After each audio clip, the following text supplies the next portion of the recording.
In year 2000, 2001, na-diagnose po ako ng breast cancer. Stage 2, right breast.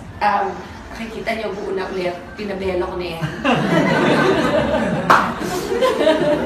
In 2001, stage 2 ako, I had to remove a large part of my right breast kasi nandun yung tumor. And sinabi po sa akin na cancerous siya. And 30 years old pa lang ako noon.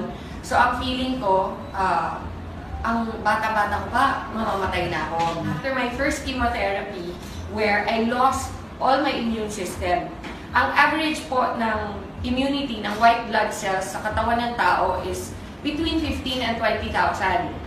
Ang akin po, bumagsak ng negative. As in, walang-wala na. Ubos.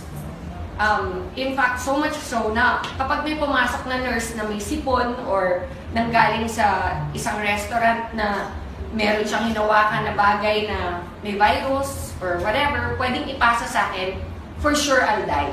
Nakapag-laptop na ako, and that's where I started to research for myself, what is cancer? How can I help my immune system? Lahat ng kinocomplain ko sa doktor, alam niyo, pag nagkikimo kayo, may 100 problems that come with it. Sabi nila, chemo is supposed to cure your cancer. But they don't tell you that it kills your immunity. They don't tell you that one of the major side effects is pounding headaches every day. So, di ba habang nagagamot ka for your cancer, binibigyan ka naman ng ibang mga problema. So, pag nag-complain ako ng masakit ang ulo ko na para akong may migraine, magdadala ulit another gamot. Na yung another gamot naman na yun, nakakasuka. So, the whole day, nagsusuka ka. Okay? Tapos, bibigyan ka naman another medicine to cover naman din pagsusuka. So, ano siya? Parang siyang domino effect. Until I really thought, there has to be a natural way. Kasi puro gamot, puro pharma ang binibigay sa akin. Eventually, ang naisip ko, my God, magsasuffer sobra yung liver ko and my kidneys. Puro gamot ang binibigay. How will I be able to heal even if I overcome cancer? Okay? What about the rest of my body? What about my kidneys and my liver and my heart, which has gone through so much because of the chemotherapy? How am I going to recover from that? That's when I started to do all the research online. How to boost your immunity naturally. And you know, honestly, it's amazing. Ang daming ways na mag-boost ng immunity natin naturally. Sleep is the number one way. You have to rest. Okay? Sinasabi nila, the only time your body heals is when you are sleeping. Did you know that? Di ba, iniisip mo, relax, beach, okay yan, di ba? That doesn't matter. You can relax in the beach. That's enjoyment. That's not healing. Healing is sleeping. It is so important. But there are other ways you can help with products like our barley. Ang daming product na pwedeng gamitin. But did you know, the number one in the whole world that God created Himself is barley. Yes. Kaya process of elimination, isa-isa kong ni-research yan. Imagine, I had 9 months in that bubble to discover what God really created. That is the best for our immune system. I realized, isa-isa, malunggay. Wow, taas ng ano niyan. Healing powers niyan. Ampalaya, taas din ng healing powers niyan. Guyabano, wheatgrass. But above them all is barley. Above them all.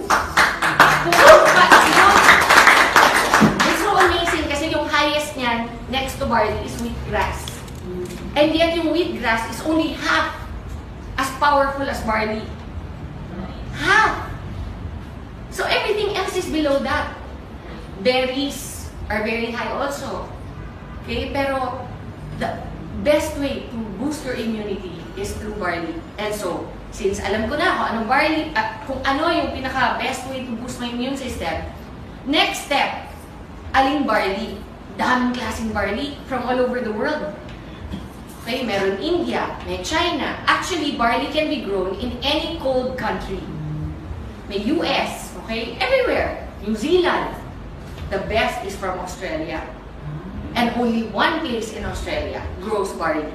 Why? Because the weather the soil, the way it is planted and harvested, the way it is treated in the plant, so that the integrity and the purity of the product itself, of the plant itself, is contained 100%.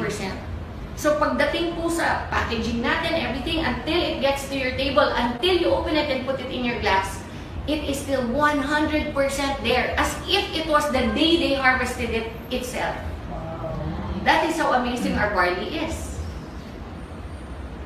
Now, how does barley affect people? We're not a pharma company. We don't do a million tests. We believe in what God says. He promises certain things, and try it. What have you got to lose? What now? That was 2000. 17 years later, I would be here with you. Yes.